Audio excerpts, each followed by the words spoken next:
सीतारामचन्द्राभ्यां नमः। श्रीमद् वाल्मीकि रामायण अरण्यकांड 8वां सर्ग। प्रातः काल सुतीक्ष्ण से विदा ले श्री राम लक्ष्मण सीता का वहां से प्रस्थान। सुतीक्ष्ण के द्वारा भली भांति पूजित हो लक्ष्मण सहित श्री राम उनके आश्रम में ही रात बिताकर प्रातःकाल जाग उठे। सीता सहित श्री राम और लक्ष्मण ने ठीक समय से उठकर कमल की सुगंध से सुवासित परम शीतल जल के द्वारा स्नान किया। तदंतर उन तीनों ने ही मिलकर विधि पूर्वक अग्नि और देवताओं की प्रातःकालिक पूजा की। इसके बाद तपस्वी जनों के आश्रयभूत वन में उदित हुए सूर्य देव का दर्शन करके वे तीनों निष्पाप पथिक सुतीक्ष्ण मुनि के पास गए और यह मधुर वचन बोले। भगवन, आपने पूजनीय होकर भी हम लोगों की पूजा की है। हम आपके आश्रम में बड़े सुख से रहे हैं। अब हम यहाँ से जाएंगे, इसके लिए आपकी आज्ञा चाहते हैं। ये मुनि हमें चलने के लिए जल्दी मचा रहे हैं। हम लोग दंडकारण्य में निवास करने वाले पुण्यात्मा ऋषियों के संपूर्ण आश्रम मंडल का दर्शन करने के लिए उतावले हो रहे हैं। अतः हमारी इच्छा है कि आप धूम रहित अग्नि के समान तेजस्वी तपस्या द्वारा इंद्रियों को वश में रखने वाले तथा नित्य धर्मपरायण इन श्रेष्ठ महर्षियों के साथ यहाँ से जाने के लिए हमें आज्ञा दे। जैसे अन्याय से आई हुई संपत्ति को पाकर किसी नीच कुल के मनुष्य में असह्य उग्रता आ जाती है, उसी प्रकार यह सूर्य देव जब तक असह्य ताप देने वाले होकर प्रचंड तेज से प्रकाशित न होने लगे, उसके पहले ही हम यहाँ से चल देना चाहते हैं।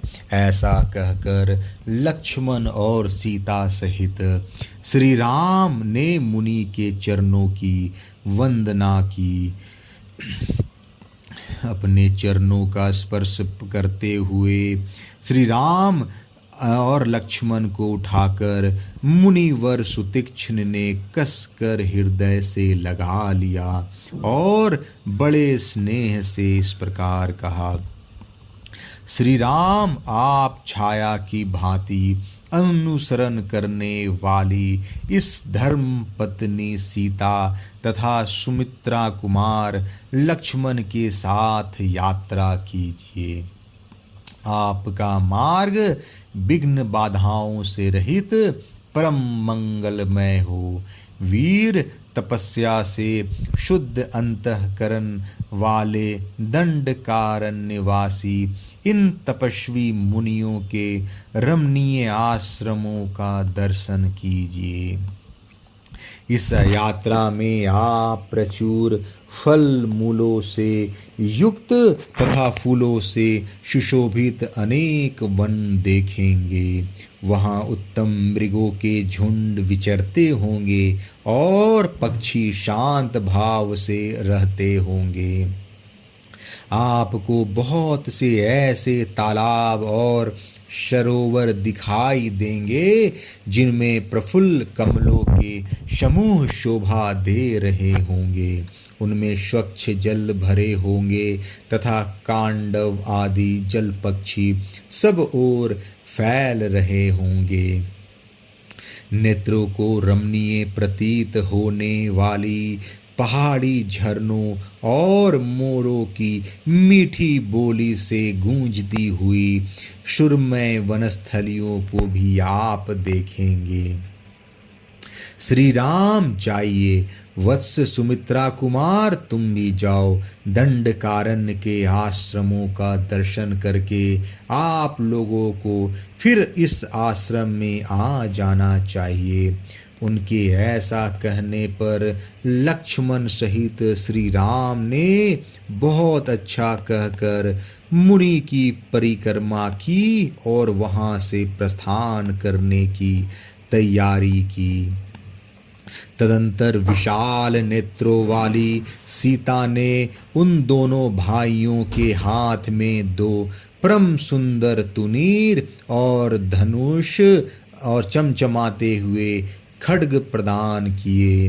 उन सुंदर तुनीरों को पीठ पर बांधकर टंकारते हुए धनुष्य को हाथ में ले वे दोनों भाई श्री राम और लक्ष्मण आश्रम से बाहर निकले। वे दोनों रघुवंशी वीर बड़े ही रूपवान थे। उन्होंने खड्ग और धनुष धारण करके महर्षि की आज्ञा ले सीता के साथ शीघ्र ही वहां से प्रस्थान किया। अरण्यकांड 8वां सर्ग समाप्त। जय श्री राम।